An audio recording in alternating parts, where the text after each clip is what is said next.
पुरुष, तू रडला तर कसं दिसेल?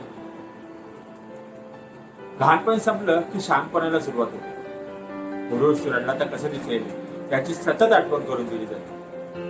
मग तो बहिणीच्या लग्नात रडेल, नाही तर आईबाप गेल्यावर.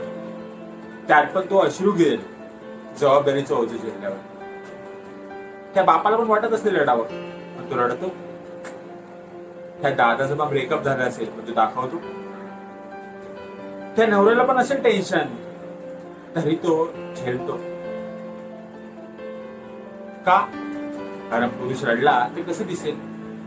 आम्हाला शिकवलंय पहिल्यापासून, पुरुष रडत नाही. माझी आई बोलते, पुरुष मन मोकळं करत नाही.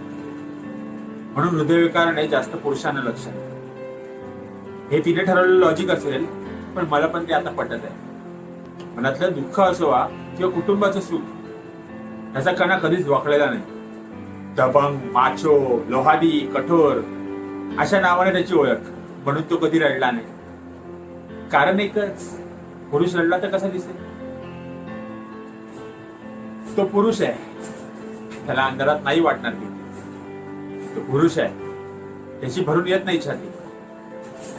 त्याचा खांदा मजबूत हवा, दुसऱ्यांना द्यायचा आधार द्या. डोकं ठेवून रडायला पण त्याला जावं लागतं बालपणात, आईच्या पदरात त्याला. मी नाही सांगत कसा वाग किंवा तुम्ही त्याशी कसे वागणार. विचारा दुःख, सांगा बोला मनातलं, आणि कर म्हणून मोकळं. तो पुरुष आहे हो, मला माहिती आहे, नाही सांगणार आणि नाही ऐकणार. बायको आईचं भांडण किंवा ऑफिस मधलं टेन्शन, हृदय तर सगळ्यांचं तेवढंच दिलंय हो.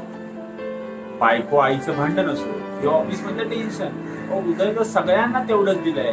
किती साठवणार? रडणार नाही, जागा मोकळी कशी करणार? रडणं वाईट, पण ते येत असताना अडवणं ही स्वतःशी केलेली विनाकारण फाईट आहे.